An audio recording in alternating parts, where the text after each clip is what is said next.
And why.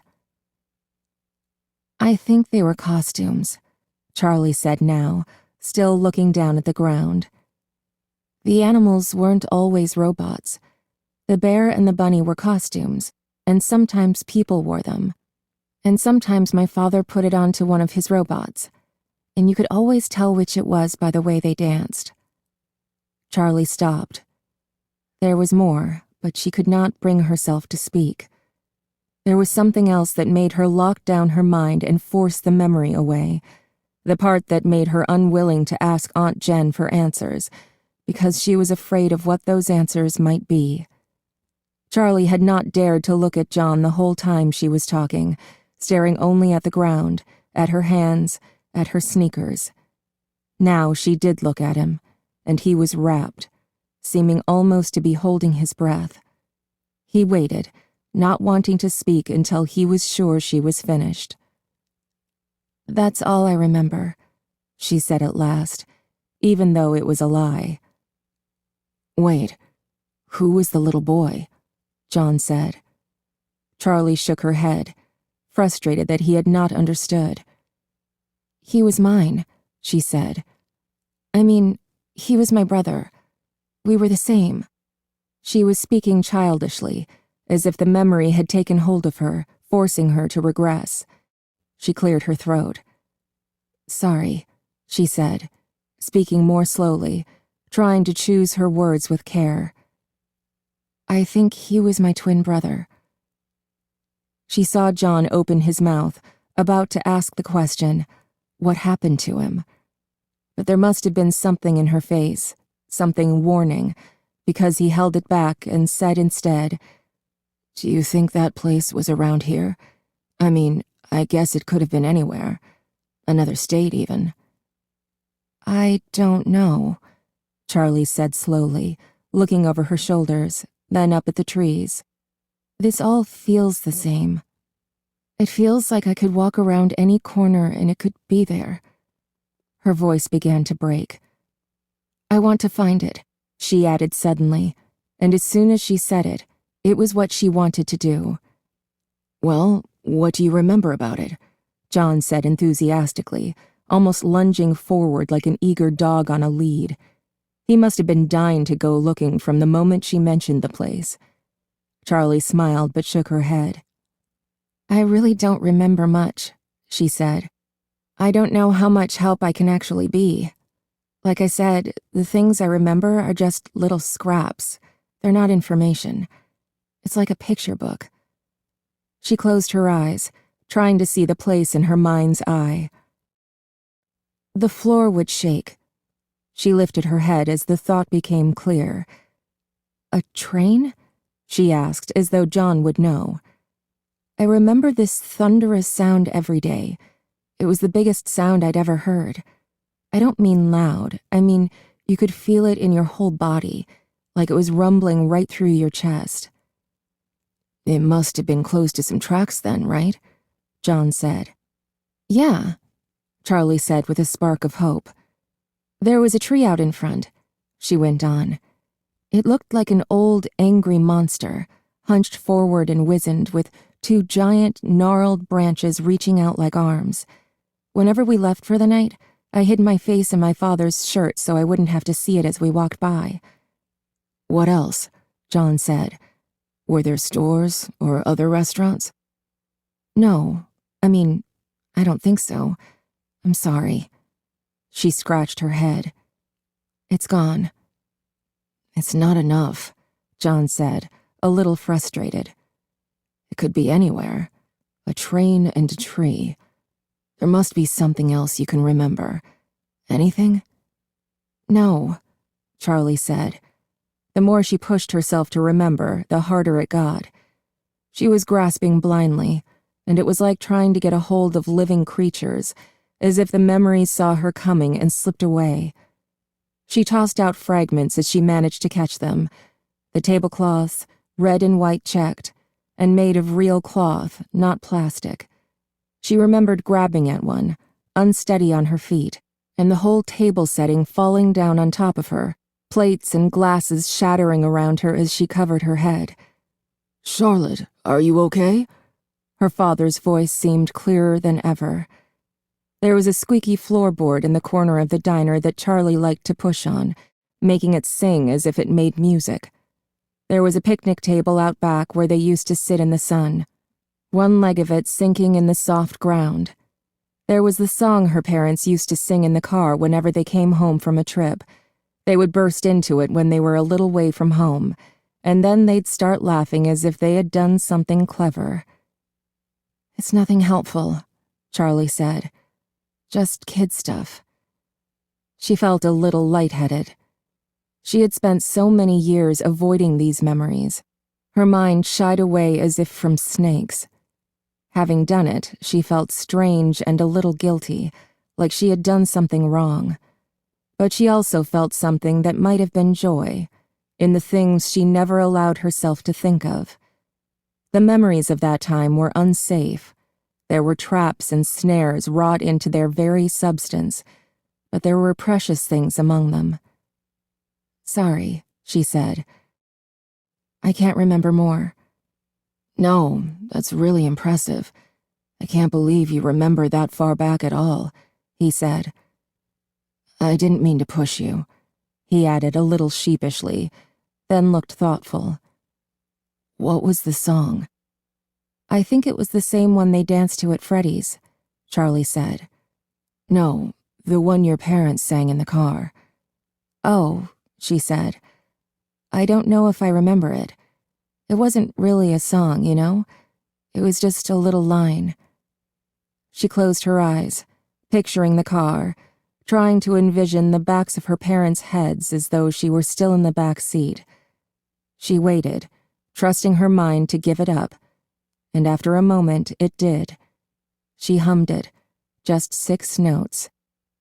"We're back in harmony," she sang. "And they'd, harmonize," she added, embarrassed by her parents even now.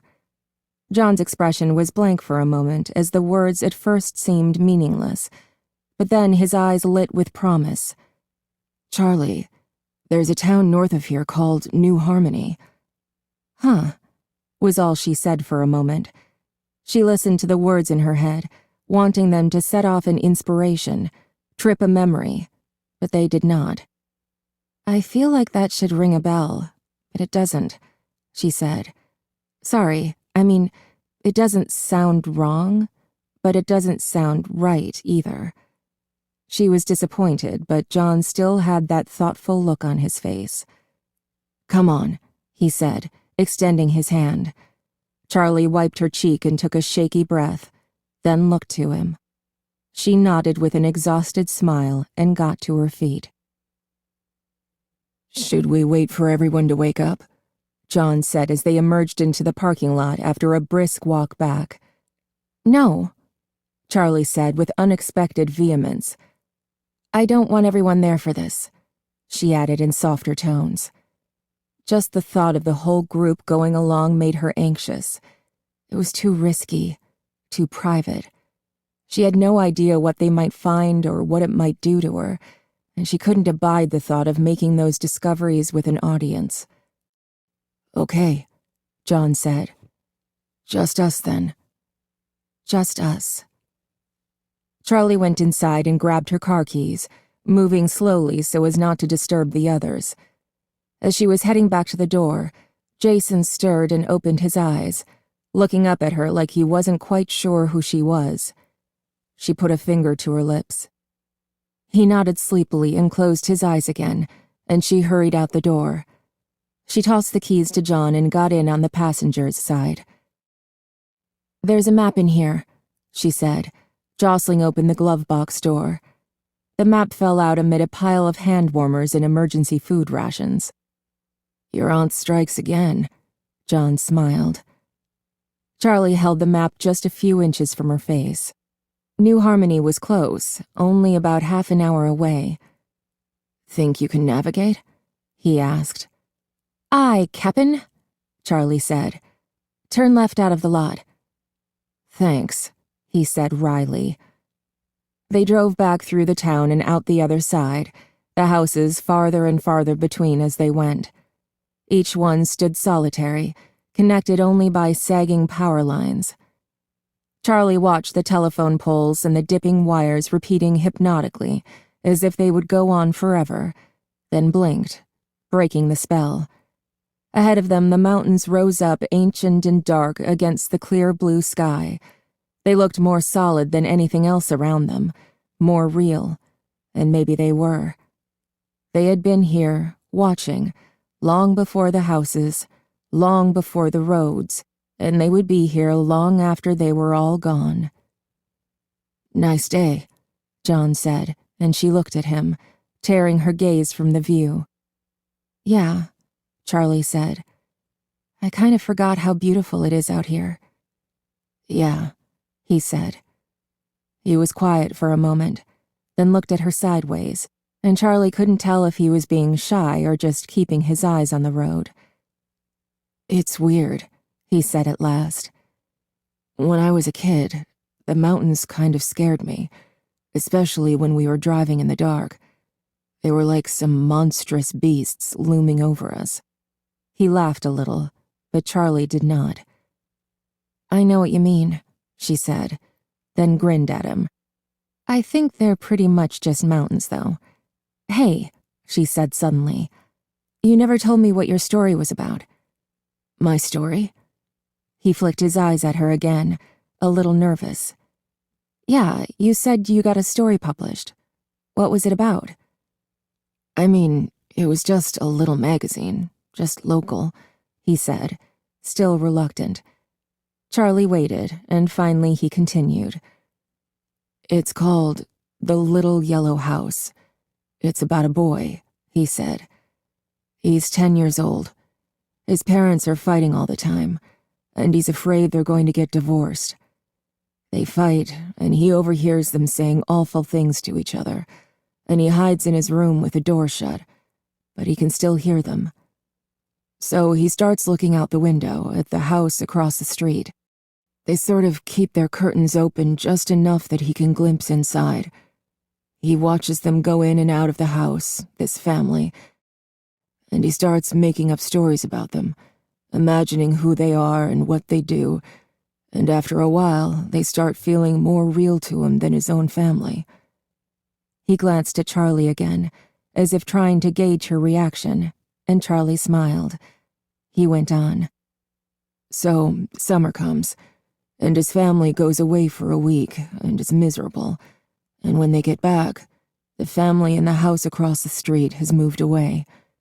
There's nothing left, just a for sale sign hanging in front." Charlie nodded, waiting for him to continue, but he looked at her a little sheepishly. "That's the end," he said. "Oh," she said. "That's really sad." He shrugged. "I guess. I'm working on something happy now, though." "What's that?" He grinned at her. "It's a secret." Charlie smiled back. It felt good to be out here, good to just be driving out into the horizon. She cranked the window down and put her arm out into the air, enjoying the feel of the rushing wind. "It's not wind rushing, it's us," she thought.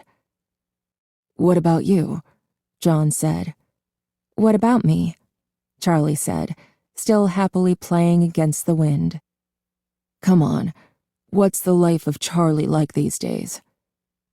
Charlie smiled at him and pulled her arm back into the car.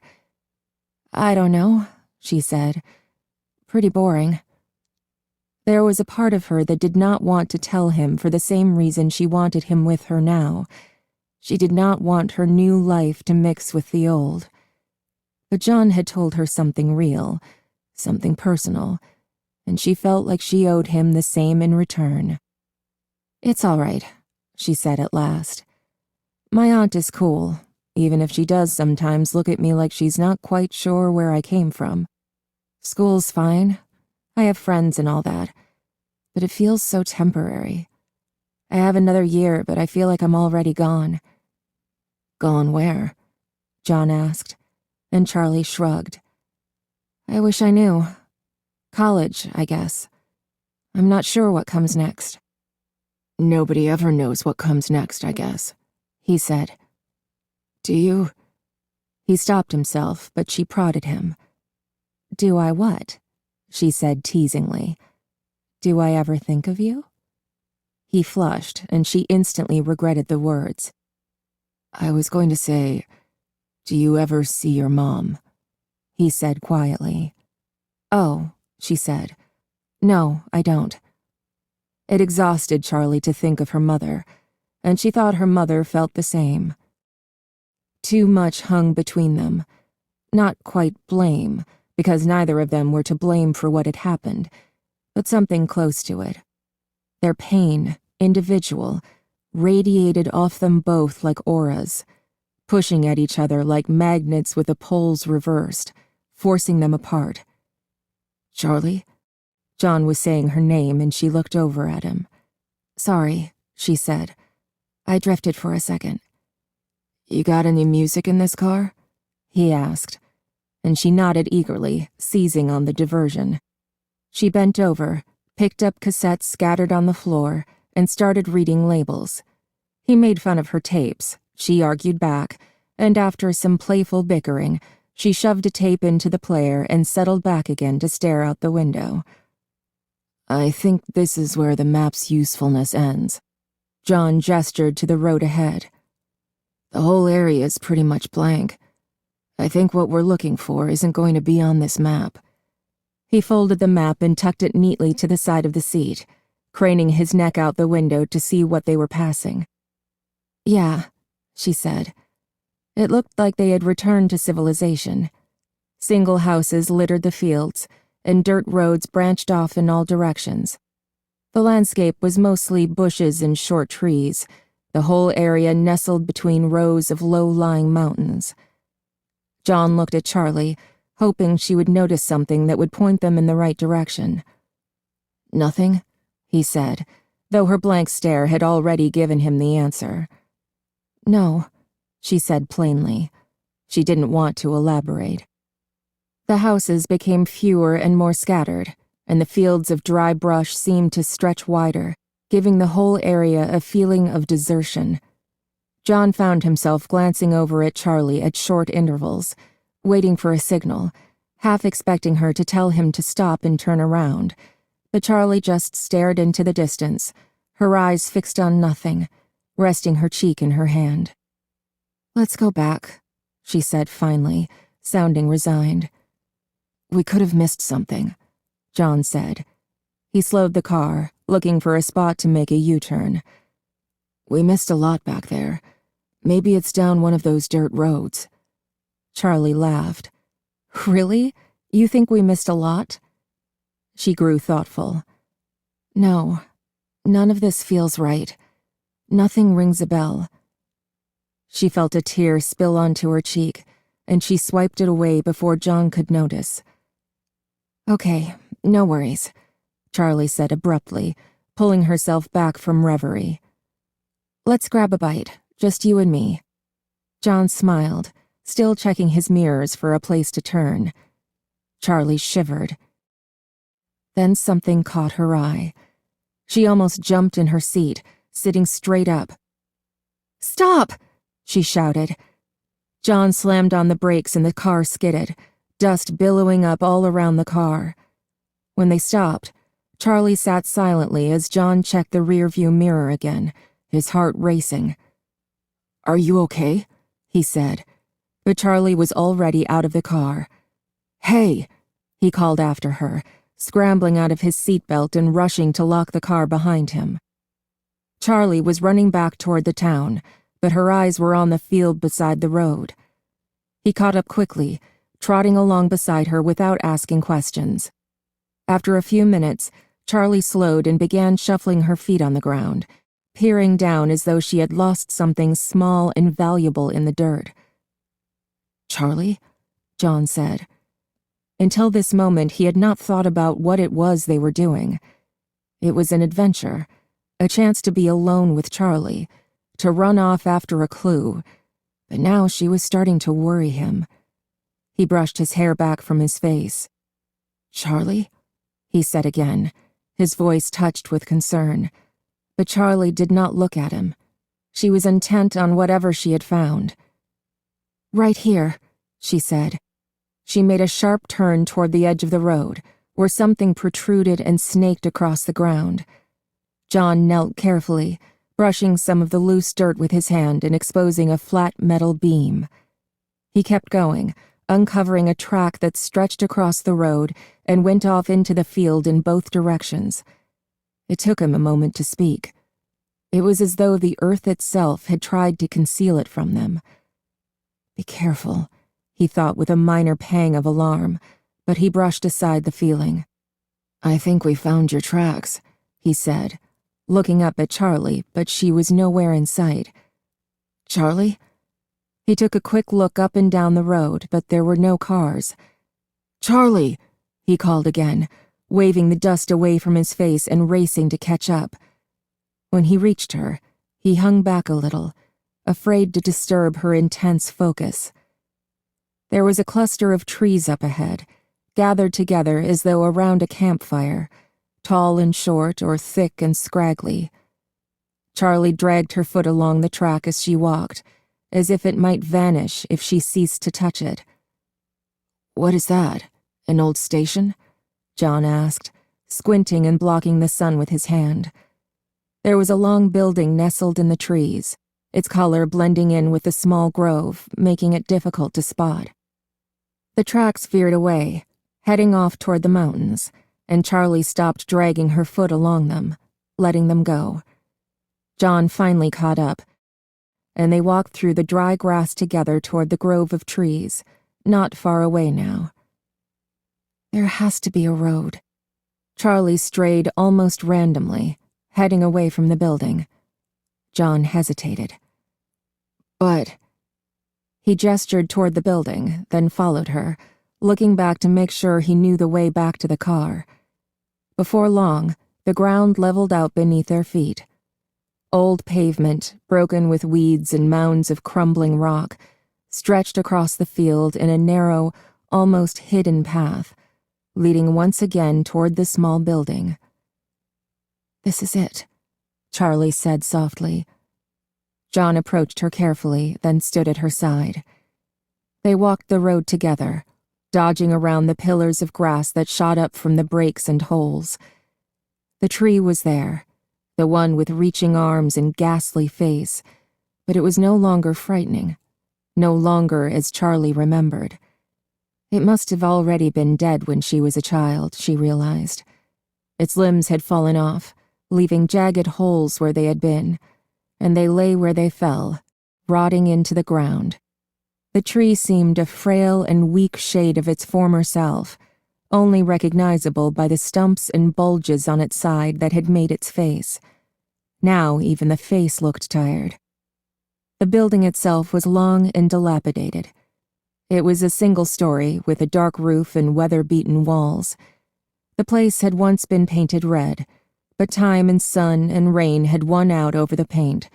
It was peeled and curling, whole long strips of it gone, and the wood beneath showing, dark with what might be rot. Its foundation was overgrown with tall grass, and Charlie thought it looked as if it were sinking, as though the whole structure was slowly being swallowed by the earth. Charlie grabbed John's arm as they neared it, then let it go and straightened her back. She felt as though she were preparing for a fight, as if the building itself might attack if it sensed weakness.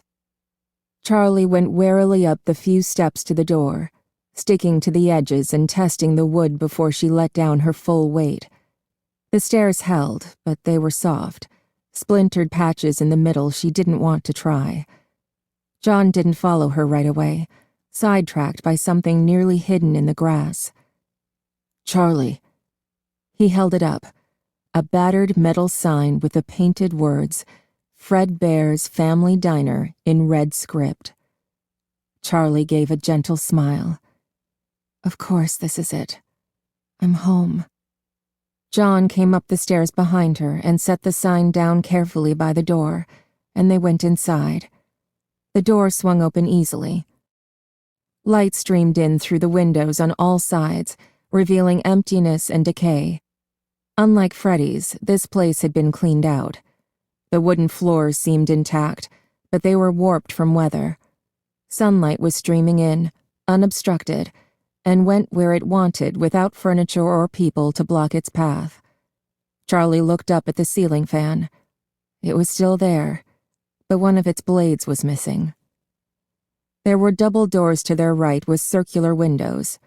Unlike the dining area, which was breached with sunlight and the sounds of the outside, the room behind the double doors was still pitch black. John was more interested in this than Charlie, and he carefully peered into one of the windows, obviously tempted to nudge it open and see what was inside. Charlie left him to his curiosity and walked farther into the dining room, which he only knew as the dining room through memory. Now it was a vacant and lonely room, stretching long and narrow, at least 50 feet, growing darker as it went. There was a slightly elevated stage at the end of the room, and Charlie realized as she looked around that the place had probably once been a dance hall, and the long desk by the entrance that her parents had used for a cash register had probably been a bar. She went over to it and saw that she was right. There were even grooves and scratches in the wood floor where bar stools had once dug their feet. She tried to picture it, a dark bar with a country western band playing on the stage, but she could not. When Charlie looked at the stage, she could still see two animatronic animals in shadow, moving in unnatural twists and turns. She could hear echoes of carnival music and distant laughter. She could still smell the cigarette smoke in the air. She hesitated before going farther, as though the ghosts she remembered might linger on the stage. She tried to catch a glimpse of where John was. He finally had the door to the kitchen half open and was sticking his head inside. Charlie turned her attention back to the stage and walked toward it across the creaking floor. Even the smallest sound was deafening, accompanied by faint whistles as the wind slipped through cracks in the windows and walls. Strips of wallpaper had peeled down and hung flat against the wall, inert until a breeze lifted them up, and they wagged like thin fingers pointing at Charlie as she walked. Charlie stood at the base of the stage, studying the floor carefully for traces of what might have stood there before. All that remained were holes where bolts had once been. The corners looked blackened, with the shapes of coils and wires etched into dirt and wood. Everything is gone. Her head jerked toward the corner to her right. There was another door. Of course there is another door. This is why you are here. She stood still, looking at the door, but not ready to touch it. She was grasped with a strange and illogical fear, as though spiders and boogeymen might come rushing out. The door was ajar. Charlie looked back toward John again, hesitant to go on without him. As though he heard her calling to him, he leaned out of the kitchen door with a wide-eyed expression. This is really creepy. He was obviously enjoying himself, like a kid in a haunted house. Can you come with me? Charlie's plea came as a surprise to John, who seemed pleased but irritated at the same time, having been enjoying his own adventure on the other side of the building. 2 seconds, he promised, then disappeared again. She rolled her eyes, disappointed but not surprised that his childish curiosity would take priority. She rested the back of her hand against the aged wooden door and gently guided it open, bracing herself against whatever might be inside. Whatever she had been expecting, this wasn't it. It was a closet, the inside extending off to her left about 8 or 9 feet into darkness. There were horizontal poles mounted along the walls where hangers had once been. Square shapes imprinted in the dust filled her mind with images of boxes, maybe speakers. As she stepped inside, she pushed the door open all the way, trying to let in as much light as possible. As she walked farther in, she let her hand drag along the wall. Although nothing was there now, she could feel heavy cloth, coats and sweaters hanging. No, these were costumes. Costumes had hung here in the dark, hiding their colors but allowing themselves to be felt by every cheek and small hand that passed through. Rubber-padded palms and fingers swayed this way and that. Reflections on false eyes passed overhead. Charlie reached the end and turned to look back. She crouched down, looking up at the empty space. It didn't feel empty. She could still feel the costumes. They were hanging all around her. There was someone else in the closet with her, kneeling down at her own height. It was her friend, the little boy. My little brother. They were both playing and hiding together as they always did. This time was different. The little boy looked up toward the door suddenly, as though they had been caught doing something they shouldn't have been doing. Charlie looked up as well. There was a figure in the door. It looked like one of the costumes was standing on its own, but it was motionless, so still that Charlie wasn't sure what she was seeing. It was the rabbit. The yellowish-brown rabbit they loved, but it did not dance or sing, just stood there and stared at them, unblinking. They began to squirm under its gaze, and the little boy screwed up his face to wail. Charlie pinched his arm, seized with an instinctual sense that they must not cry. The rabbit looked back and forth from one to the other with those all-too-human eyes, ponderous, as though weighing and measuring them in some way that Charlie could not understand, like it was making a momentous decision. Charlie could see its eyes, its human eyes, and she was cold with terror. She felt the fear in her brother as well, felt it echoing between them, reverberating and growing because it was shared. They could not move, they could not scream, and finally the creature inside that patchwork, ragged yellow rabbit suit reached forward for the boy. There was a moment, one single moment, when the children still clung together, gripping hands, but the rabbit snatched the boy to his breast, yanking them apart, and fled. From that moment the entire memory shattered with piercing and unrelenting screams, not her brother's, but her own. People rushed to help. Her father picked her up and held her, but nothing could console her. She screamed and screamed, louder and louder. Charlie snapped back from her dream, the sound still high and painful in her ears. She was crouched down in silence. John stood at the door, not daring to interrupt. She did not remember much of what had happened next. Everything was dark.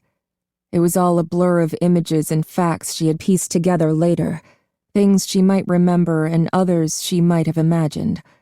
She was never in the restaurant again. She knew her parents shuttered the doors immediately. Then they moved to the new house, and Charlie's mother left a little while after that. Charlie did not remember her saying goodbye, although she knew her mother must have. Her mother would not have left without a goodbye, but it was just lost in the mist of time and grief like so much else. She remembered the first time she stood in the doorway of her father's workshop, the first day they were alone in everything. It was the day he began to build her a mechanical toy, a little dog who tilted its head from side to side. She smiled when she saw it finished, and her father looked at her the way he would look at her for the rest of his life, as though he loved her more than life itself, and as though his love made him unbearably sad. She knew even then that something vital inside him had broken, something that could never be repaired. Sometimes he seemed to look right through her, as if he couldn't see her even when she was standing right in front of him. Her father never again spoke her brother's name, and so Charlie learned not to speak it either, as though to speak it would send them back to that time and unravel them both. She woke in the mornings and looked for the little boy, having forgotten in her dreams that he was gone. When she turned to where he would be and saw only her stuffed toys, she would cry, but she would not say his name. She was afraid to even think it, and she trained her mind to shrink from it until she truly forgot. But deep inside, she knew it. Sammy. A rumbling sound rose, loud and low like a train passing, and Charlie startled. A train? She looked around her, eyes wide. She was disoriented. not sure if she was in the past or present. It's okay. I don't think it's anywhere near here. Might just be a big truck. John took Charlie's arm and pulled her to her feet. Did you remember something? He whispered. He was trying to catch her gaze, but she was focused elsewhere. A lot. Charlie put her hand to her mouth, still staring into the darkness as if she could see the scene. John's hand on her arm was an anchor, and she clung fast to it. This is real. This is now, she thought, and she turned to him, seized by a fierce gratitude that he was there with her. She buried her face in his chest, as if his body could shield her from what she had seen, and she let herself cry. John hugged her tight, one hand on her head, cautiously stroking her hair. They stayed that way for long moments, and at last she calmed, her breathing deep and even again. John loosened his grip on her, and as soon as he did, Charlie stepped back, suddenly aware of how close they had been. John's hands were still suspended in midair from where Charlie had been. After a moment of shock, he lowered one and used the other to scratch his head. So, he hoped for an answer to fill the silence. A rabbit, Charlie said calmly, looking toward the doorway. A yellow rabbit. Her voice became graver as the image was still fresh in her mind. The one I saw the night Michael disappeared. The bear.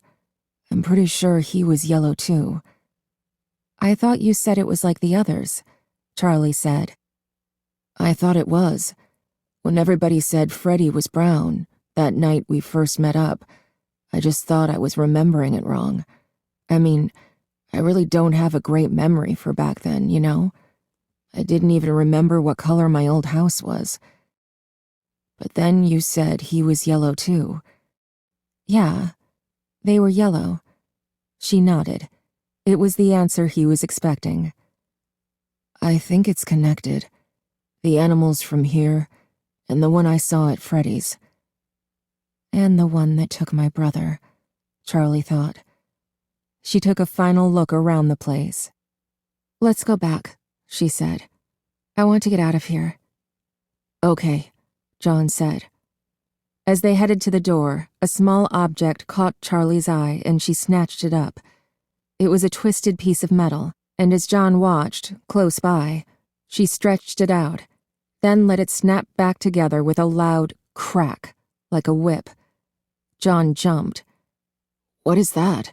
He said, composing himself. I'm not sure, she said, but she slipped it into her pocket. John was watching her like there was something he wanted to say. Let's go, Charlie said. They began the trek back to the car. Sammy, then years later Michael and the other kids. Of course it's connected, Charlie thought. Lightning might strike twice, but not murder. Can you drive again? She asked after a long period of silence. The only sound so far had been their shoes crunching through the dry grass. Yeah, of course, he said. John managed to get the car turned around in the constricted space, and Charlie settled against the window, her eyes half closed already. She watched the trees fly by outside her window and felt herself beginning to doze. The metal object in her pocket was digging into her leg, keeping her awake, and she repositioned it, thinking dreamily of the first time she saw one of the things. She was sitting with Sammy in the restaurant before it opened for the day. They were under a window, in a dusty beam of light, playing some invented game she could no longer remember, and their father came over, grinning. He had something to show them. He held up the piece of twisted metal and showed them how it opened, then let it snap back in his hand. They both cried out in surprise, then started giggling and clapping their hands. Their father did it again. I could snap off your nose, he said, and again they laughed, but quickly his face turned serious.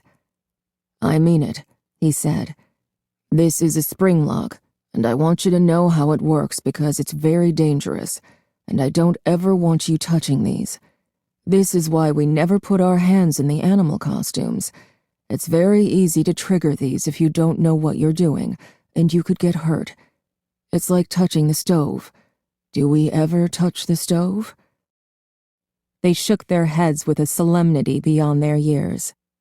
"Good, because I want you both to grow up with all your noses," he cried, and he swept them up, one in each arm, swinging them around as they laughed. Suddenly there was a loud snap. Charlie jolted out of sleep. "What was that?" "What was what?" John said. The car was off. Charlie looked around. They were back at the motel. Charlie took a moment to reorient herself, then gave a reluctant smile. "Thanks for driving." "What were you dreaming about?" John said. "You looked happy." Charlie shook her head. "I don't remember." Chapter 6. The other car was gone from the lot, and when they went into the room, there was a note on Charlie's pillow, written in Marla's big, loopy handwriting. "We're meeting for dinner at 6:30, and then going to you-know-where," she had written. "See you too soon. Don't forget about the rest of us. XOXO Marla." She had drawn a smiley face and a heart below her name. Charlie smiled to herself, folding the note and slipping it into her pocket without showing it to John. "What does it say?" he asked. "We have to meet them at the diner in," she checked her watch, "an hour." John nodded. He was still standing in the doorway, waiting for something. "What?" Charlie said. "I need to go change," he said, gesturing at the rumpled clothing he was wearing. "Can I take your car?" He held up the keys and jangled them. "Oh, yeah, of course. Just come back for me," Charlie said with a grin. He smiled. "Of course," he added with a wink. When the door closed behind him, Charlie let out a sigh. Alone at last. She was unaccustomed to so much company. She and Aunt Jen moved in their own orbits, meeting gladly from time to time throughout the day, but with the assumption that Charlie could take care of her own needs or would speak up if she could not. Charlie never spoke up. She could feed herself, get to school and back, and maintain her high grades and casual friendships. What could Aunt Jen do about nightmares? About questions she did not really want the answers to? What could Aunt Jen tell her that was not even more horrific than what she already knew? So she was not used to the sustained presence of other people, and it was a little tiring. She showered quickly and pulled on new clothes, jeans and a black t-shirt, then lay back on the bed, staring up at the ceiling. She had a vague sense that her mind should be racing with excitement or horror at their discoveries, going over and over the memories she had awakened, searching for something new. Instead, she just felt blank. She wanted to be alone, to push the memories to the back of her mind where they belonged. After what seemed like only a few short minutes, there was a knock on the door, and Charlie sat up, checking her watch. More time had passed than she realized. It was time to leave. She let John in. "I have to put on my shoes," she said. She looked up at him as she knotted the laces. He had changed, this time into jeans and a t-shirt, a contrast with the formal clothes she had gotten used to. His hair was still wet, and there was something fresh and bright about him. She smiled a little. "What?" he said when he noticed. "Nothing," she said. "You still look dirty," she joked as she pushed past him. They got in the car. This time she drove, and when they reached the diner, Charlie turned off the engine and hesitated, not moving to leave the car. "John," she said, "I don't want to tell anyone about Fredbear's." "But—" He stopped himself. "Yeah," he said. "I think we forget this is your life and not just some adventure. It's fine. I can keep a secret." "It's all our lives," she said. "We were all there. We can tell them later, I just want to sort some of it out for myself right now." "You got it," he said, and he looked a little pleased. Charlie knew why. It was a secret between them, something she entrusted only to him. When they went inside, everyone was already halfway through dinner. Charlie realized with a sharp pang that she had not eaten all day, and she found herself suddenly starving. The waitress spotted them as they sat down and came over immediately. They talked intermittently. Lamar, Jason, and Marla had gone to a movie, and Carlton and Jessica had played video games at his house. But their conversation was cursory, just filling the time as they ate. Charlie barely listened, and she had the feeling that even those who were talking were paying little attention to their own words. There was an agitated energy among the group. They were all just waiting, their minds already focused on Freddie's. "What about you two?" Jessica asked, looking at Charlie and John. "Yeah, what about you two?" Marla echoed with a twinkle in her eye. "We just went for a drive," John said quickly. "Got lost for a while." "I bet you did," Carlton muttered into his burger, grinning slyly even though his mouth was full. After dinner, the group hurried through the mall and toward the restaurant, hushed and cautious. As they passed through the atrium, their shoes made only soft sounds on the tiled floor, and no one spoke. Charlie had left the big flashlight in the car. They knew their way well enough by now, and the guard had almost seen them the night before. There was no reason to risk drawing extra attention. They came to the end of the hall, and Lamar, at the front of the group, stopped short. Charlie bumped into Marla before she realized what was happening, and she murmured an apology, then froze. The night guard was blocking the alley behind Freddie's, his arms folded across his chest. He had no flashlight, and so he had been invisible, hidden in the darkness until they were almost upon him. "I had a feeling you wouldn't leave it alone," he said with an odd, uneven smile. Marla whispered something unpleasant under her breath. "I could have you arrested for trespassing," he said. "Saw you here last night, but I couldn't see where you got to. I guess now I know," he added with a smirk. There was something almost immediately off-putting about the man. He was tall and slightly too thin for his uniform, which bagged at the shoulders and waist, as if he had once been a more robust man but had lost his form somehow to illness or tragedy. His name tag, reading Dave, hung askew on his chest. His skin was sallow, and his eyes were undercut by heavy lines, adding to the impression of long-standing ill health.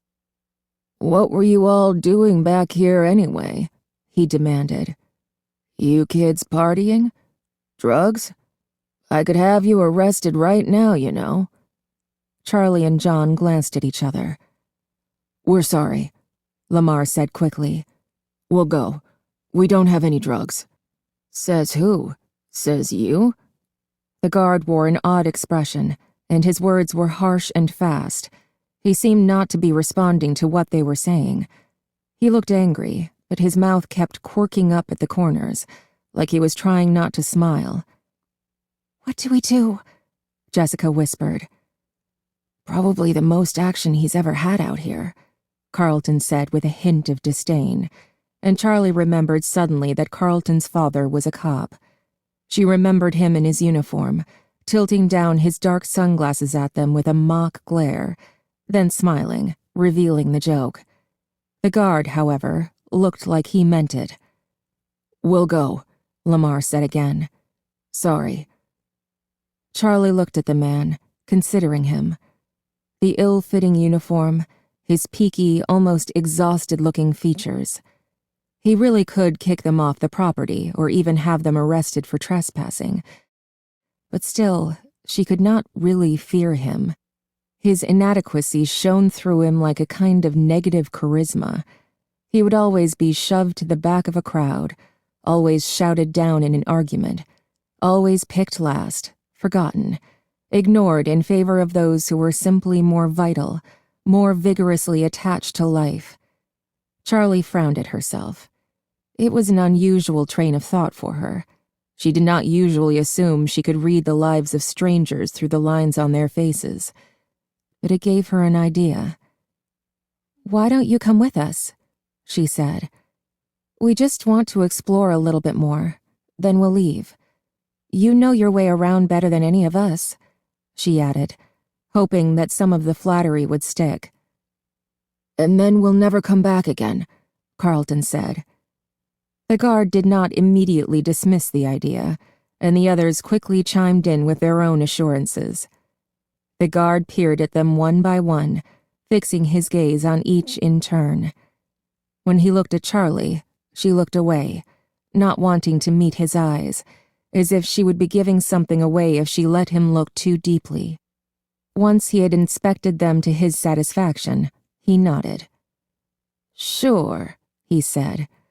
"Only because I've always wanted to take a walk in there myself." He jerked a thumb behind him, and, catching the surprise that must have shown on their faces, added, "I'm not an idiot. I've been working here for years, walked this building inside and out every night. You think I don't know what's back there?" Charlie felt herself flush. She had somehow assumed their discovery was unique. The guard looked down at his name tag suddenly, then pointed to it. "Name's Dave," he said. "I'm Jason," Jason said, and, a little warily, the others recited their own names in turn. They stood there, looking at one another awkwardly for a moment, no one wanting to be the first to move. Then Jessica shrugged. "Come on," she said. She walked quickly to the scaffolding that hid the alley to Freddy's and pulled back the plastic, revealing the break in the wall, and they all filed through, squeezing past the piled boxes. Dave hung back politely, letting them all go first. He motioned to Charlie to go ahead. "I don't want you behind me," Charlie thought. She looked at Jessica, who wasn't moving either. "Please, go ahead," Charlie said with an edge in her voice, and Dave ducked his head shyly and went. Charlie followed him, and Jessica tucked the plastic carefully back where it was, concealing their passing even though there was no one left to catch them. As they made their way down the dank alley, Charlie touched her fingers to the brick wall, dragging her hand along it as if to guide her. The flashlight seemed a little dimmer now, though she knew it could only be her imagination. They led the guard to the heavy wooden shelf that hid the entrance, and Lamar, John, and Jessica dragged it out of the way, revealing the door. Charlie expected their new companion to be impressed, but he just nodded, as if he had suspected this all along. One by one, they entered the hall to the restaurant, and again Charlie lagged back from the group. She caught Carlton by the arm as he passed her. "Carlton," she whispered. "Have you ever seen this guy?" Carlton shook his head. "It's not that small a town. I don't know everybody." Charlie nodded absently, her eyes still on the newcomer as they made their way down the long hallway into Freddy's main dining room. She had invited the guard because it seemed like the only way to get back in, but now she was beginning to regret it. Letting a stranger into Freddy's was like letting him into her home, like giving something up. "What happened to the restaurant?" Lamar said, his tone carefully even, forcing a friendliness he could not have felt. "Why is it boarded up? And why is the mall abandoned anyway?" His voice sounded thin in the narrow hallway, a little muted. "You don't know?" Dave said. "This town needs money, jobs, revenue, things like that. And one thing we've got a lot of is space. So they decided to build a big mall, try and attract businesses, maybe even tourists. They built up around where Freddy Fazbear's was, but when it came to it, no one would lease the restaurant, because of what happened. So someone had the bright idea of sealing the whole place up, intact. Someone who had a sentimental attachment to it, perhaps. I don't think they even tried to clear it out. But it wasn't enough. Something about that place spilled over into the rest of the building, maybe right down into the soil.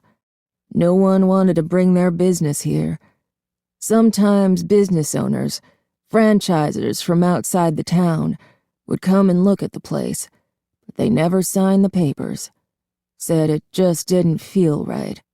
I think it's got an aura, a mystical energy maybe, if you believe in that sort of thing. Dave wiggled his fingers in the air as though casting a spell. I don't believe in that sort of thing, Lamar said shortly, but the guard did not seem to notice his tone. To each his own, he said. All I know is no one ever wanted their stores here, and they abandoned the construction before the building was even finished.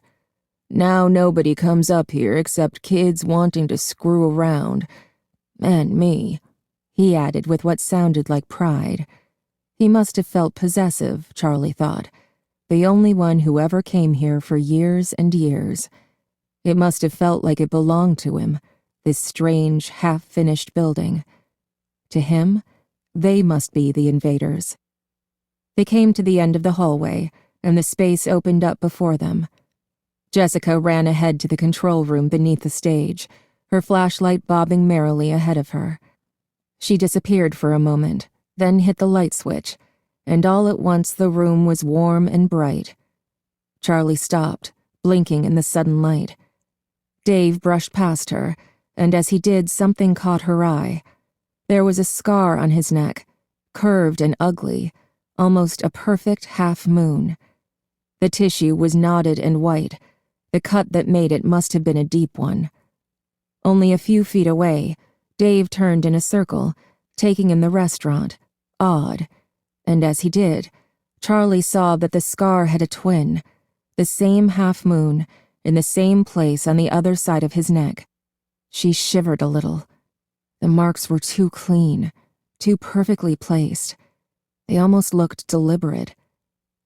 The group fanned out. Carlton, for some reason, headed toward the kitchen, and Jason wandered away toward the arcade again. Be careful, Marla called after him, but she was already following Lamar to the control room to join Jessica. Charlie hung back, and John stayed with her. There was something different in the air, Charlie thought. It felt thinner, like she had to breathe deeper to get enough oxygen. It's just a guy, she told herself.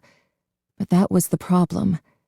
They had brought an outsider in with them, and now the restaurant felt less secure, no longer hidden away. Freddy's had been breached. Freddy, Bonnie, and Chica had begun to jerk in their stiff, single movements. Charlie looked at Dave, but he did not appear surprised.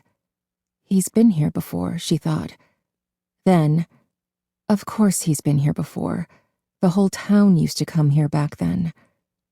John motioned her on, and reluctantly she went with him to the control room, Dave tagging along behind them like a stray. In the booth, Jessica was hunched over, pressing buttons, and Lamar was studying the control board, trying to make sense of it. Dave peered intently over their shoulders, watching. He was nodding slightly to himself, wrapped up in some private calculation. And when Jessica stepped back and stretched, he cleared his throat. He said. Could I try? He drew himself up a little, extending his arm graciously. Jessica and Lamar exchanged glances, then shrugged. Why not? Jessica said. They shuffled around so that he could reach the board, and he stared down at it for a long moment without moving, then touched a short series of buttons. A hum rose from the speakers, a long, low tone that did not waver. Whoa, Jessica said and pointed to the monitors. Charlie saw movement on the screen and backed out of the control room to look for herself. On stage, the animals were dancing. Crudely, awkwardly, without the grace or complexity Charlie remembered, but they were moving in sequences, not just one motion at a time. Charlie went back to the control room but did not go beyond the door. How did you do that? She snapped, not caring if it was rude. Dave raised his hands in the air. Beginner's luck, he said. I just pressed some buttons. Right, Charlie said. She rubbed her temples. Can someone please turn off the speakers? Lamar darted forward and flipped a switch, and the sound died. Despite the silence, Charlie felt as if she could still hear it, whining away inside her head. She closed her eyes for a moment, and when she opened them, Jessica and Lamar had gone back to working the controls, but there was a caution to their movements, and they glanced at each other every few seconds as if seeking reassurance. Charlie looked at John. His arms were folded across his chest, and his eyes were trained on the back of Dave's head. In the arcade, Carlton pressed some random buttons on a game console, knowing nothing would happen, then turned around, finding himself the subject of an 11-year-old's resentful stare. What? He said. I'm not a baby, Jason said. You don't have to watch me. What? Jason, I'm not watching you. I'm just hanging out with you. I'm not Marla. Go stick your tongue in an electric socket for all I care. He waggled his eyebrows comically, and Jason laughed. Okay then, maybe I will, he said. He scanned the baseboards for a socket, briefly considering calling Carlton's bluff, but when he glanced back, Carlton had already wandered off. Jason bit his lip and rocked on his heels, feeling foolish. After a moment, he went back to the drawings on the wall. There were too many drawings to peruse each one in turn, but Jason suspected he would not need to. As they had the night before, the drawings would come to him. They wanted to be found. All Jason had to do was look. The drawings in the arcade gave up nothing. They were just children's grubby art, faded with age. He went back out into the dining room, still hugging the walls and scanning them, hunting for something that was more than crayon. What are you up to, Jason? Lamar was suddenly behind him. Jason turned around and studied him for a moment, considering. He liked Lamar, even if his friendliness could be traced easily to his interest in Marla. Lamar had bent down so his head was almost level with Jason's, and Jason leaned toward him and whispered, "The drawings are moving." Lamar drew back, and for a moment a look of real alarm crossed his face, but it was fleeting. Jason bit his lip, waiting, and Lamar grinned at him, then reached out to pat him on the head. Okay, Jason, we'll get you the help you need, he said heartily, and Jason laughed and slapped Lamar's hand away. Shut up, seriously, Jason said with a hint of sheepishness, and Lamar patted his head again and headed off. As soon as Lamar was a few feet away, Jason rolled his eyes. What do you think I am, your pet? He gave his hair a violent tussle as if he could shake loose whatever Lamar had done to him, then went back to the wall, concentrating. He had made his way all along one wall and was turning the corner when it happened. A flicker, just out of the corner of his eye, almost a shimmering. He stopped. Which one was it? He scanned the drawings again, going up and down the wall carefully, around the place he thought he had seen movement, but there was nothing. He started over, stopping to look at each crayon scribble, and then it happened again. He seized on it this time, his eye finding the drawing just as the shimmer of movement stopped, and just as he did, he saw another, so brief he would have ignored it, just a trick of the light, had he not been watching for it. It was above the first and maybe 2 feet to the left. His eyes darted back and forth, trying to see both at once. Suddenly, there was a third movement in a drawing between the two, this one more noticeable. This time, he almost saw the drawing shift before it was still again. Sitting back on his heels, Jason looked at the 3 drawings, each in turn. The crayon was black, and they all looked like they had been drawn by the same kid, all with 2 figures in the foreground, a child and a rabbit. Jason glanced around the room. His sister and the others still seemed to be engaged by the stage. Lamar had gone back to join them. Jason pulled the drawing he had found the night before from his pocket. He smoothed it out, pressing it to the surface of the floor. Then, slowly, he peeled its linty tape out flat and stuck the paper to the wall just at his eye level. He stared at the wall, waiting. Nothing happened. Jason frowned. He had been so certain these would tell him something, but they were just drawings. The child and the bunny stood in the middle of the paper, in one close together, in another far apart. But there was nothing there that could be called a story. Oh well. He started to look over at the others again, and the highest one began to move. This time he saw the shift. The crayon lines twisted and slid on the page, moving of their own accord, too fast to follow. When the first stopped moving, another started. They continued one after the other until the last, the one he had just put back, was finished. Jason watched, eyes wide, his heart pounding, but by the time he realized what was happening, it was over. The figures were fixed in place, and now they did tell a story. In the first, a child was sitting alone. In the second, Bonnie appeared behind the child. In the next, Bonnie had snatched the child, lifting it off the ground. In the last, the child was screaming. His eyes wide and his heart racing, Jason stepped back. He was transfixed. His body suddenly felt leaden, too heavy to run. A sound arose, like wind rustling the pages on the wall, though they hung motionless before him. The sound rushed and grew, louder and louder until wind gave way to screaming. Jason clapped his hands over his ears as pages began to drop from the walls, landing with loud crashes, as if they were made of something far heavier than paper. As he watched, the fallen pages turned a dark red, soaking through with color as they touched the floor.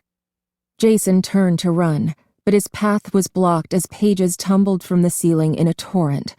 One landed on his shoulder, another on his back, and then another, and they clung to him, wrapping around him as if they would suffocate him.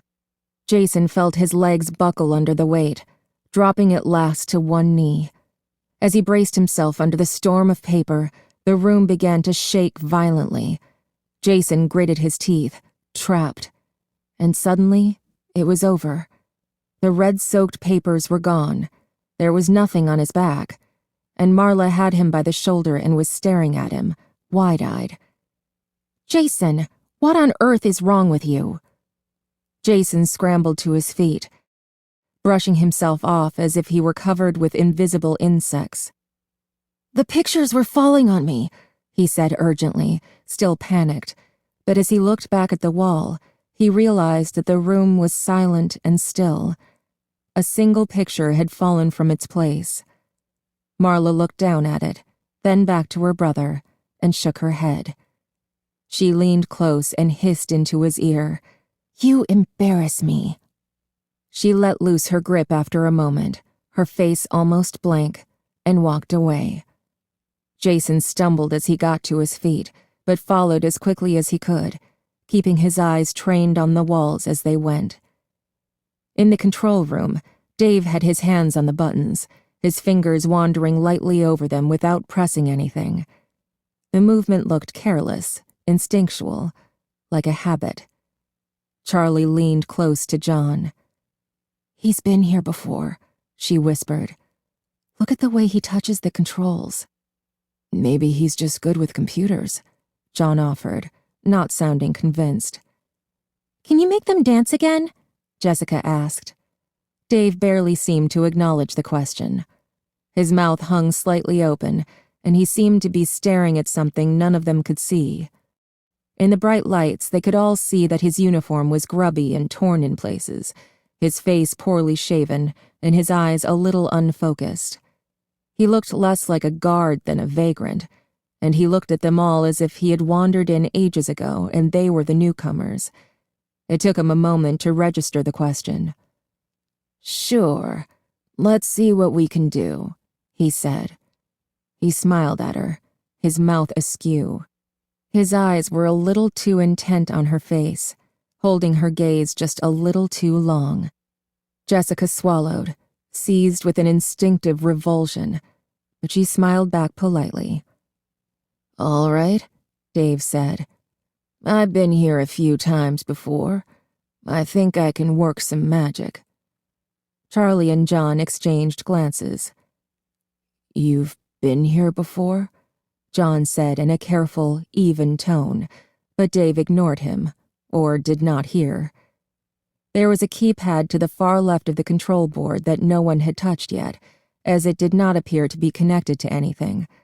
Now Dave reached for it and began to press the buttons quickly, as if he had done it 100 times before.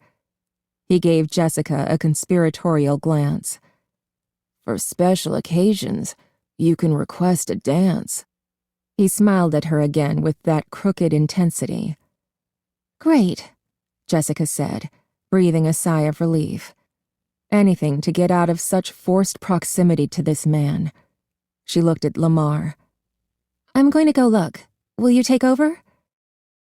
"Yeah, sure," he said, scooting forward to fill the vacancy as Jessica and Dave made their way out to the show area.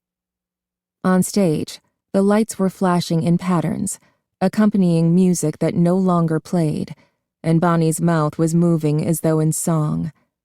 His eyelids closed for long blinks, then opened again with loud clicks, his glass eyes moving from side to side. One large blue hand rose and fell, strumming exaggeratedly on the red guitar whose strings had long since gone missing. "Lamar, how much of this are you doing?" Carlton said, suitably impressed. "Not much," Lamar called back. "Most of it seems pre-programmed." Bonnie turned to them, and Jessica startled as he seemed to look right at her.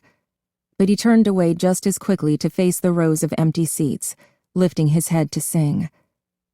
"It's strange seeing them like this," Jessica said, taking a step back to get a better view. Bonnie's foot tapped along in rhythm, and his mouth opened and closed with song. There was no voice.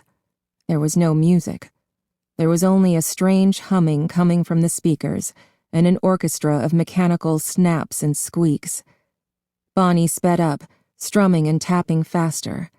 His eyes suddenly seemed out of sync, looking left while the head went right, then rolling back into his head. Dave approached the stage with deliberate steps. "Nervous little fella, aren't you?" He smiled, seemingly unbothered as the rabbit moved faster and faster. "Hey, Lamar, can you take it down a notch?" Jessica called. Bonnie's arms began convulsing violently, his mouth open but stuttering, his eyes throwing their gaze in seemingly random directions. "Lamar, something's wrong," Jessica cried. Bonnie's foot jerked upward with a sound like a gunshot, yanking free the bolt that anchored him to the stage. "Lamar!" Carlton climbed onto the stage and hurried to Bonnie, trying to search the rabbit for an off button as he ducked its erratic swings. "Carlton, get down, you idiot!" Jessica ran to the stage.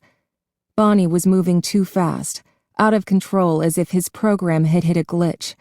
He was no longer following the dance sequence they all remembered so well.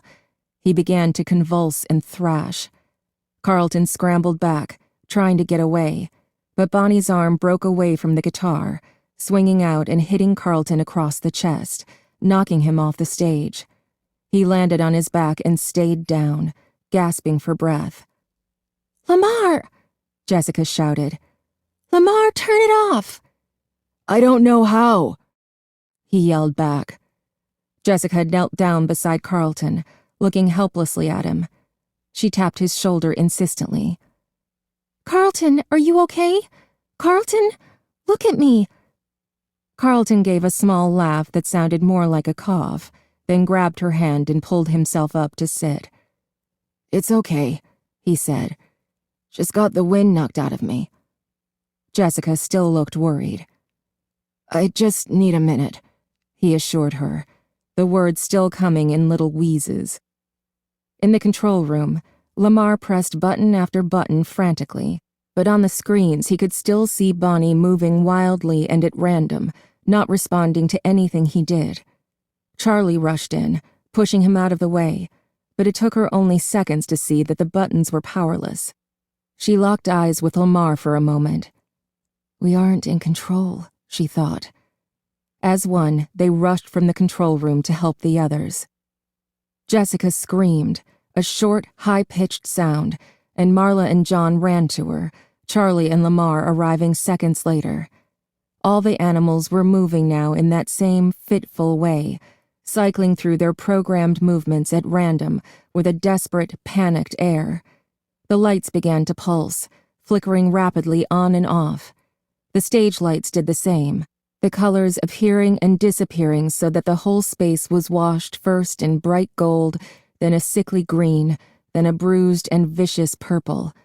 They blinked like strobes, and the effect was nauseating. The speakers blared brief bursts of static, cutting in and out like the lights, and beneath the static was the same sound they had heard the night before, the growling of a voice too low to be human, too indistinct to be speaking words. The group came together cautiously, not quite trusting their own senses. The lights throbbed savagely, and as Charlie walked toward her friends, she could not be sure how far away they were or what was right in front of her. They huddled in the middle of the floor, staring at the animals as they rattled and rocked as if with their own agenda. Carlton got to his feet. Jessica watched him with concern, but he waved her off. "I told you, I'm fine," he said, shouting to be heard over the intermittent noise. Charlie stood fixed in place, unable to take her eyes off the animals. They're trying to get away, she thought. It was a child's thought, and she tried to dismiss it, but it clung as she watched them, scarcely noticing the fitful flickering of the lights and sound. The animatronic creatures didn't look like they were glitching. Their movements seemed not mechanical, but hysterical, like there was something they needed desperately to do, but, horribly, could not. "Where's Dave?" John said suddenly. Charlie met his eyes with a rising dread. Oh no. They all looked around, but the guard was nowhere in sight. "We have to find him," Charlie said. "He probably left already. Who cares?" Marla said, her voice high and frightened. "I'm not worried about him," she said grimly. She turned to John. "Come on," she said, setting off toward the hallway to the right of the stage. He glanced at the rest of the group over his shoulder, then followed Charlie at a brisk pace. "We should find the other control room and see if we can stop all this from there," Jessica said crisply, taking charge. "You and Jason go look for Dave," she told Marla. "I'll go with them," Lamar said quickly. "Control room?" Carlton said, looking at Jessica. "Control room," she confirmed. They all set off, moving slowly. The strobing lights distorted the space in front of them, seeming to throw up obstacles that were not there, obscuring the ones that were. The effect was disorienting, a constantly shifting maze of light and noise. "Ow!" Marla shouted, and everyone stopped short. "Are you okay?" Carlton yelled. "Yeah, I just bumped into this stupid merry-go-round," she called back. The speakers were momentarily noiseless, but they shouted across the small distance as if there were a canyon between them. In another hallway, Dave was moving toward a goal. Without the others there to watch, he moved fast, scuttling almost sideways, and darting his eyes back over his hunched shoulders from time to time to see he was not followed. There was a large key ring at the belt of his uniform, but only a few keys hung from it. He selected one, opened a door, and let himself into the restaurant's office. He closed the door quickly behind him, cushioning it against noise, even though the group would never hear it this far away or note it between their own shouts and the blaring of the speakers. He turned on the overhead light. It was steady, illuminating the room without a flicker. On the far wall, there was a tall closet flat against the wall, and he used another key on his ring to open it. Dave stood still in the open door for a long moment, breathing deeply. As he did, his back straightened and his hollow chest seemed to expand, drawing an uncharacteristic confidence from what he saw. An odd, thin smile on his lips, Dave reached out with his fingertips, savoring the moment, and brushed yellow fur. Jessica and Carlton hurried away down the hall toward the second control room, but Marla and the two boys moved more slowly, sticking their heads into the party rooms, then the arcade. The rooms appeared empty, but in the constantly changing light, Jason thought as they moved on, it would be easy to miss just about anything. Having checked the area, Marla and Lamar headed back into the main room. "Where are Jessica and Carlton?" Lamar shouted over another burst of garbled sound. Jason stopped and looked back, and in a fleeting instant he saw it. A rabbit, outlined in the hall for a split second as the lights flashed on him, then vanishing and appearing again in his place in the party room they had just left. "Marla!" Jason shouted. "Marla!" His voice was shrill, agitated. She whirled around. "What? Are you okay?" "I saw Bonnie. He was there." "What?" Marla's eyes went automatically to the stage. Bonnie was still there, moving back and forth in the same odd, spastic movements. "Jason, look, he's there. He can't move off the stage." Jason looked. Bonnie was there. I saw him, he thought, looking back down the hallway, but it was empty. Jessica came running up, out of breath. "Is everyone okay? I heard screaming." "We're fine," Lamar said. "Jason thought he saw something." "Where's Carlton?" Marla said. She rubbed her temples. This light is giving me such a headache." "He's still fighting with the controls," Jessica said. "We should find Charlie and John. I think we need to get out of here." "I think they went that way," Lamar said, pointing to the hall at the far end of the room, just past the stage. "Come on," Jessica said. Jason followed as the group crossed the main dining room again, maneuvering cautiously around tables and chairs. He looked back as they reached the hall. Suddenly, Bonnie appeared again, darting out from the arcade and ducking into the hall that led to Pirates Cove. Jason watched his sister and the others file through the doorway, then slipped away before they could see him go. He ran across the room, intent on following the rabbit, then slowed his pace when he reached the dark hallway. The lights in the little hall were completely out, and though he could see nothing, it was a minor relief from the pulsing strobes. Jason hugged the wall as he moved, trying to scan ahead of him for signs of movement, but it was too dark. His eyes had not adjusted. After what seemed like ages, he came out of the hall and into Pirates Cove. From a distance, he could hear his sister's voice, calling his name. Guess they noticed I'm gone, he thought wryly. He ignored it. Crossing the room, he peered down the other hallway, the one that led to more party rooms. But it was so dark that he could scarcely see more than a few feet ahead. Turning back, he approached the little stage, the out-of-order sign still strung across it. As if anything in this place is in order. Suddenly, the curtain moved, and Jason froze. The curtain began pulling back. Jason couldn't bring himself to run. All went dark. Then the lights came on suddenly to reveal Carlton standing in front of him, having emerged from behind the curtain. "What are you doing back here by yourself? Come on, let's go." Carlton greeted him with a warm smile.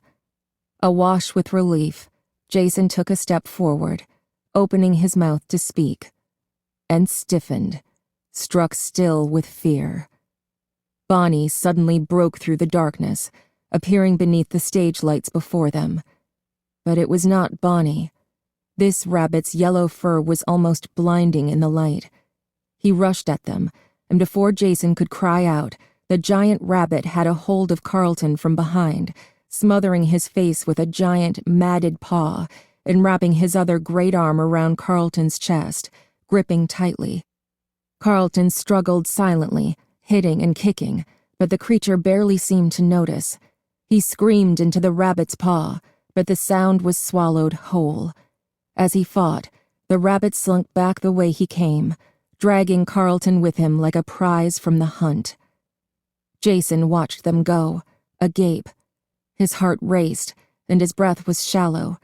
The stifling air around him made him lightheaded. A noise came from behind him, the grinding screech of rusted metal beginning to move, and he leaped forward and turned, moving just in time to avoid a hook as it plunged swiftly downward. Foxy's eyes flashed in synchrony with the lights above, and for a dizzy moment it seemed to Jason that those eyes were the controlling force behind it all, that if Foxy closed his eyes, every light might go out. The animal did not move like the others. It slowly, purposefully, rose between the gap and the curtains, its gleaming eyes reaching a staggering height. "Jason!"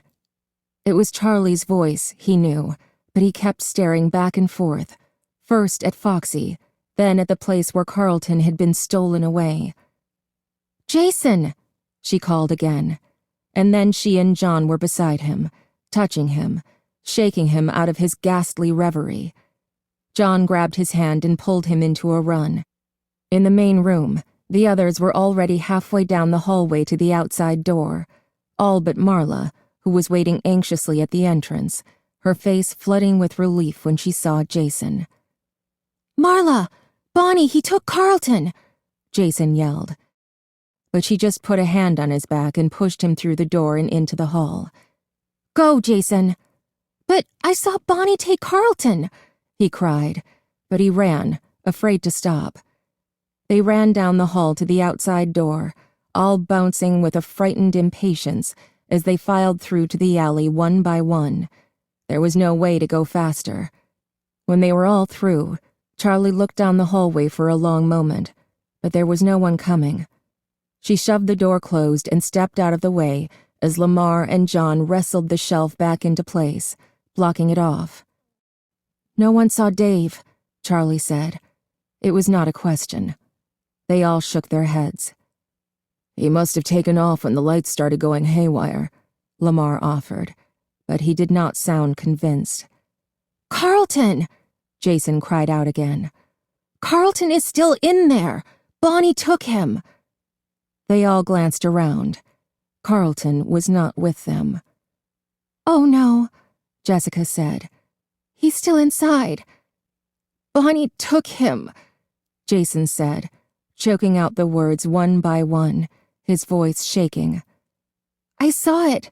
Bonnie was there. He was in Pirate's Cove, and he grabbed Carlton and carried him away. I couldn't stop him." He scrubbed a sleeve across his eyes, wiping tears. "Oh, sweetheart." Marla hugged him, and he clung to her, hiding his face in her shirt. "No, it was a trick of the light. Bonnie couldn't do that. He's just a robot. He was on stage when we left." Jason closed his eyes. He had only glanced for a second at the main stage as they were leaving, but it was true. Bonnie had been there, moving in strange and clumsy twists and bends, stuck in place. He pulled away from his sister's arms. "I saw it," he insisted, more weakly. "Bonnie took him." The others exchanged glances above his head. Charlie looked at Marla, who shrugged. "We have to go back in," Charlie said. "We have to get him." Jessica was nodding, but John cleared his throat. "I think we need help," he said. "It's not safe in there." "Let's get Carlton's dad," Marla said.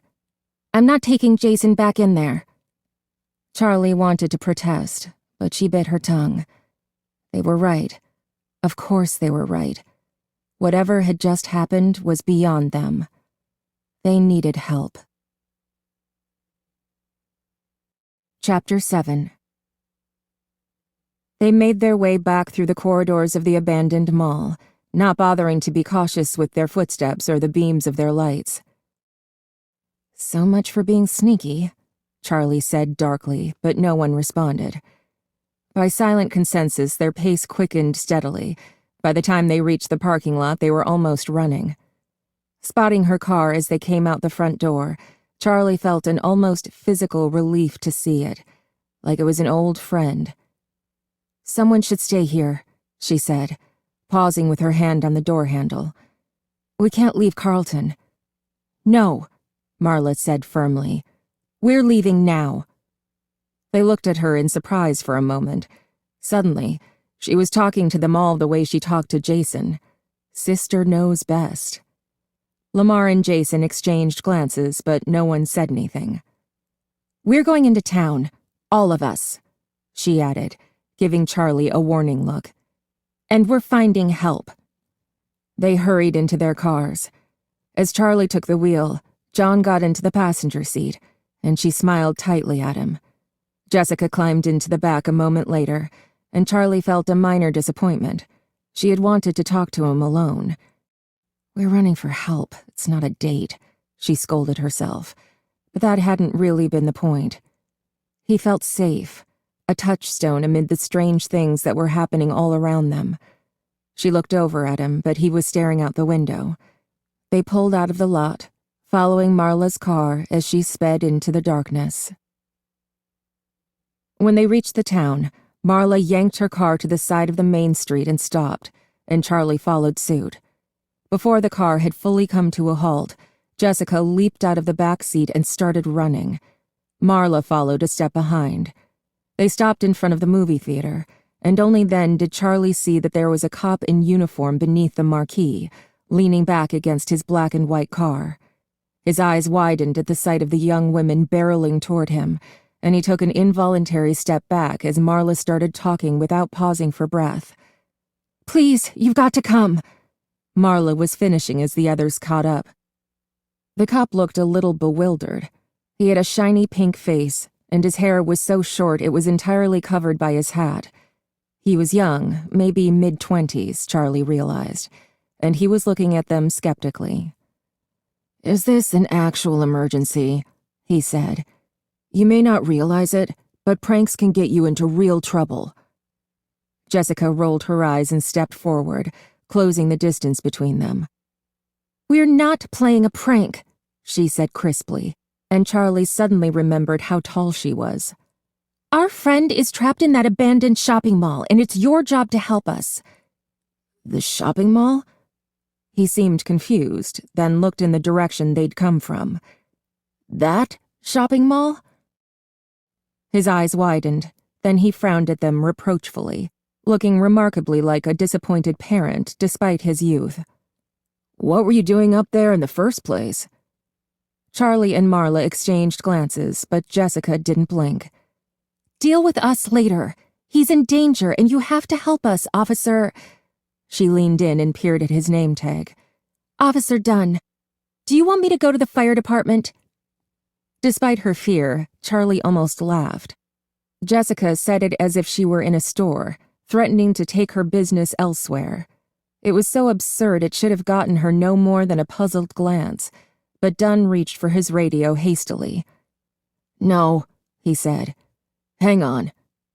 He pressed a button, and the radio emitted a short burst of static. Charlie felt a brief chill at the sound, and as she looked around, she saw John stiffen and Jason take a tiny step closer to Marla. Not seeming to notice their reactions, Dunn barked incomprehensible sounds into his radio, talking in cop code, and Charlie suddenly had a flash of memory, of running around the yard, whispering into walkie-talkies with Marla. They could never understand each other on the cheap toys her father had found in the drugstore bargains bin, but they didn't mind. Actual communication was never the point. "Charlie, come on!" Jessica shouted at her, and Charlie came back to herself. Everyone was heading toward the cars and piling back in. Marla pulled out in front, and the cop followed her, with Charlie bringing up the rear. "Why doesn't he have the siren on?" Jessica said. Her voice was thin and brittle, as if her only choices were a sharp tongue or tears.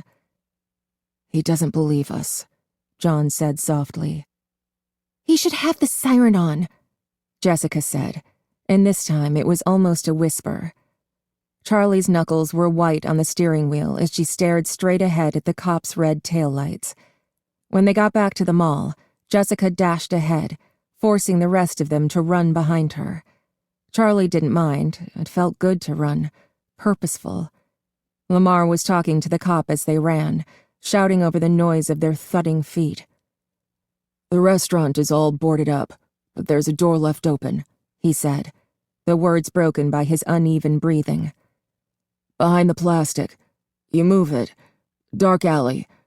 Carlton smells like feet." Officer Dunn's steps stuttered briefly, but he regained his stride. When they reached the alley, they slowed their pace, moving more cautiously down the narrow hall until they came to the door.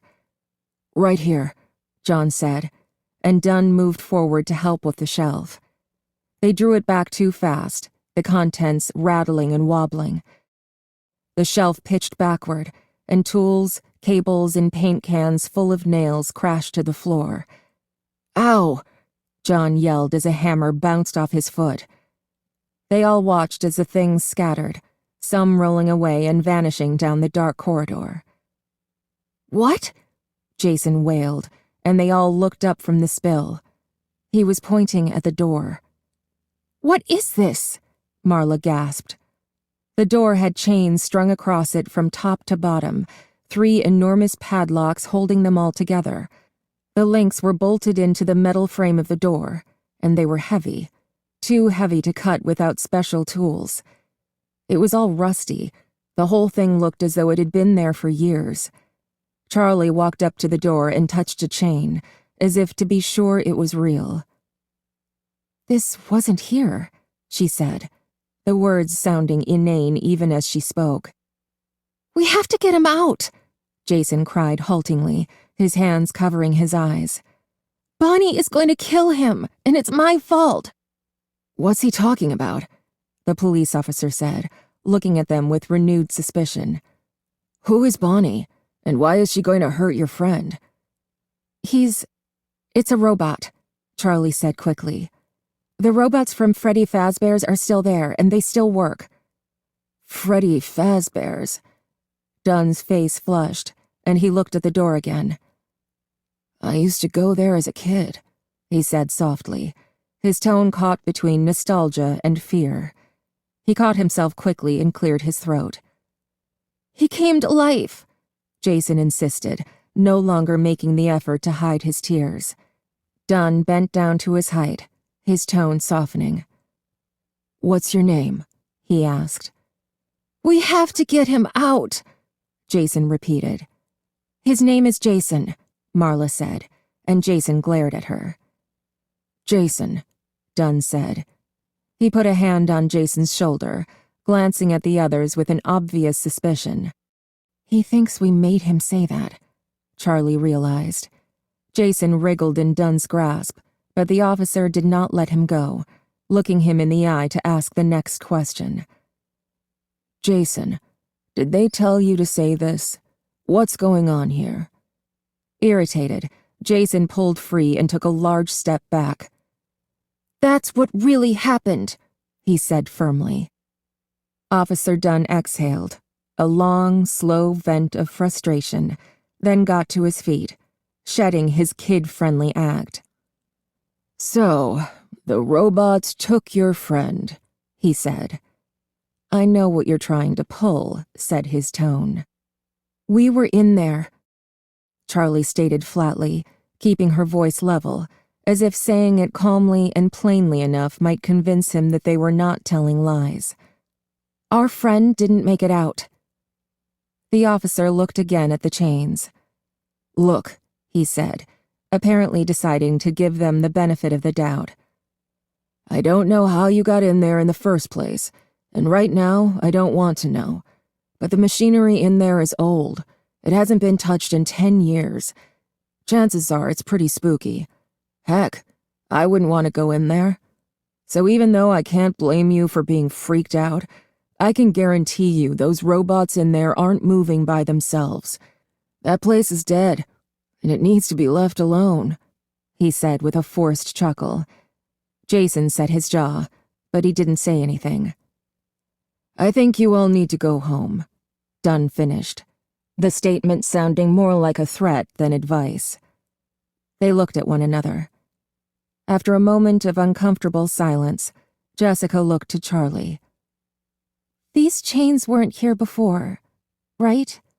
She faltered, looking back at her friends for confirmation, like she was beginning to doubt her own memory. "No," Charlie said instantly. "They weren't.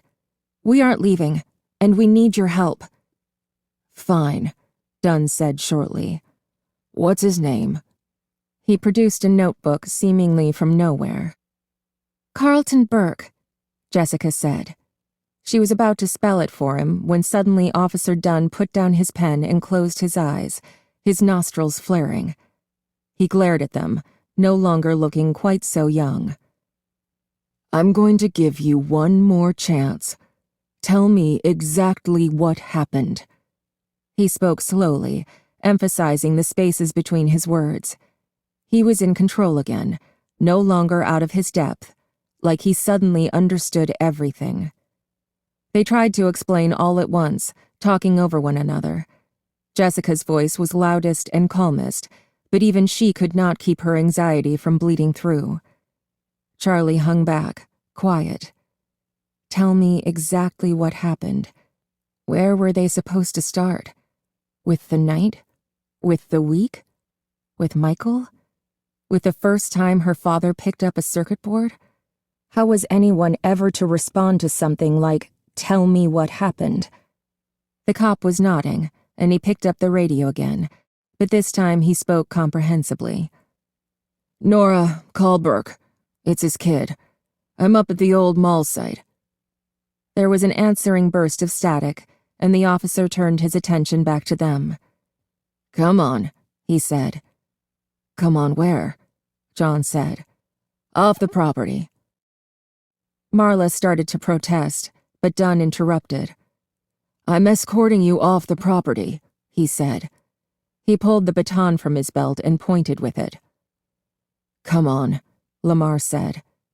Jason was still staring sullenly at the ground, and Lamar gave him a gentle nudge on the shoulder. "Jason, come on. We have to do what he says now, okay?" "But Carlton!" Jason said loudly, and Lamar shook his head. "I know. It's okay, we'll find him, but we have to go now."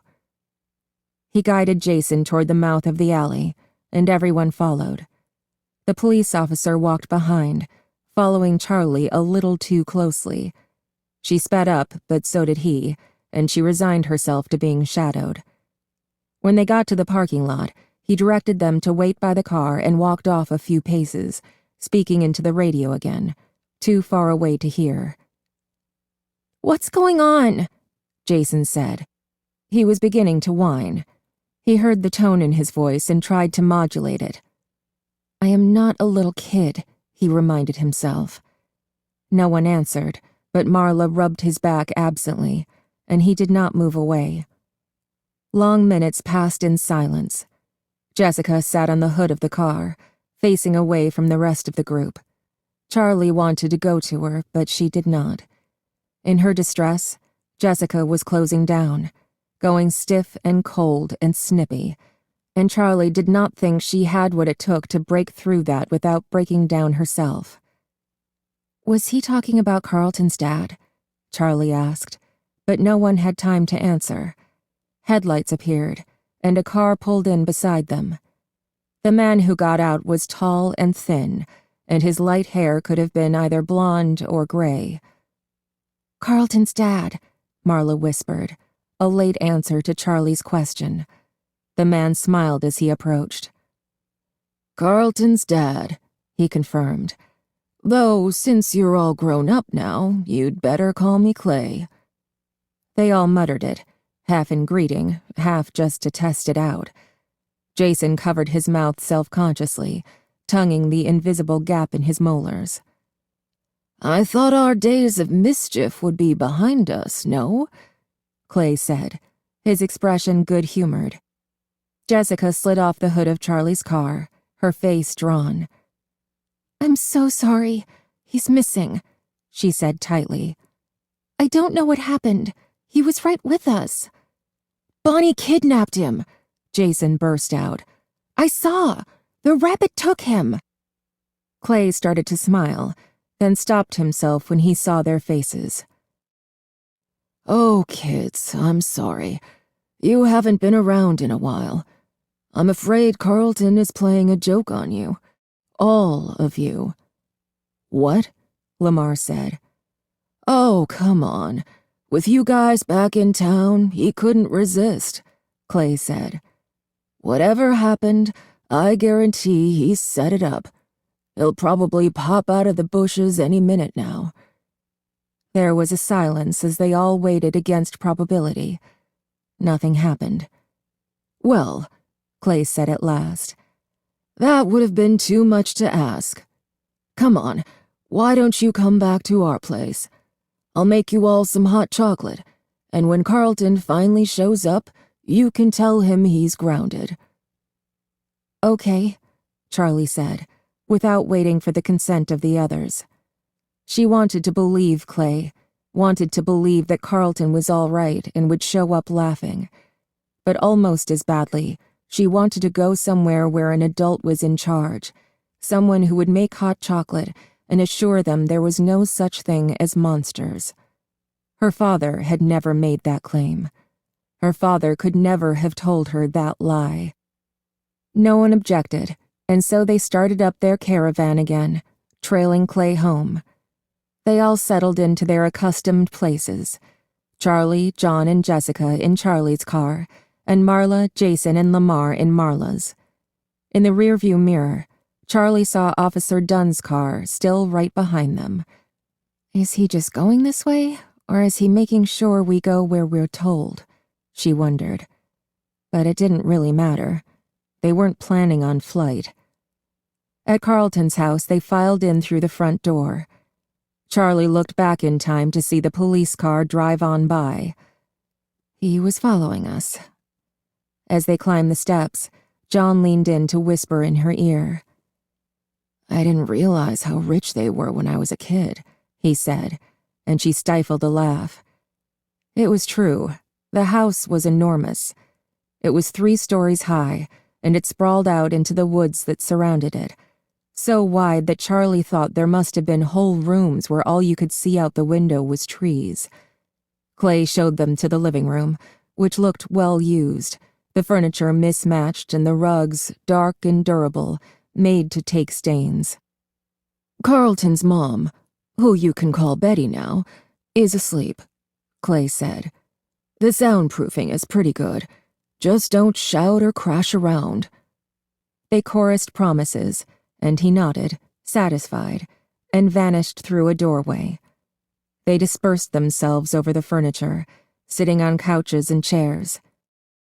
Charlie sat on the rug between Jessica's chair and Lamar's. She wanted them all to stay close together. John sat down beside her and gave a little smile. Did we get pranked? Marla asked. I guess maybe. I'm not sure what else would explain it, Jessica said listlessly, staring into the empty fireplace. I mean, none of us even knows each other that well. Not really. Maybe he would do something like that. They all shifted uncomfortably. It was true. They had been behaving as if their time apart were just a little break, like they could just fill one another in on what they had been up to, and it would be just like it was, just like their group had never split up. But 10 years was too long for that to be true, and deep down, everyone knew it. Charlie darted her eyes at John. She felt a little embarrassed, but she could not have expressed why. Clay came back in, carrying a tray of steaming mugs and a bag of little marshmallows. Here you are, he said jovially. Hot chocolate for everyone, even me. He set the tray down on the coffee table and took a seat in a battered green armchair that seemed to fit him like a coat, as accustomed to his body as he was to its form. They reached forward and took the cups. Only Jason reached for the marshmallows. Clay looked around from face to face. Look, he said. I know you don't believe me, but Carlton does things like this. Although, I have to admit, This is probably the weirdest. It's not right, making you relive all that stuff from when you were kids." He stared into his mug for a long moment. "I need to have another talk with him," he said quietly. "Believe me, my son has a strange sense of humor," he went on. "You know, for high school we sent him to a place in the next town over. No one knew him. He managed to convince his classmates and his teachers that he had a twin brother at the school for the first month of class. I don't know how on earth he managed it, but I didn't find out until he got tired of the act, and I started getting calls from school that one of my sons had gone missing." Charlie smiled weakly, but she was not convinced. This was different. "This is different," Marla said, as if reading Charlie's thoughts. "Jason saw him disappear. He was terrified. It's cruel if it's a prank." Marla shook her head with anger and scratched her nails against the porcelain cup. "If it's a prank," she repeated in a softer tone. She looked at Charlie, her face stormy,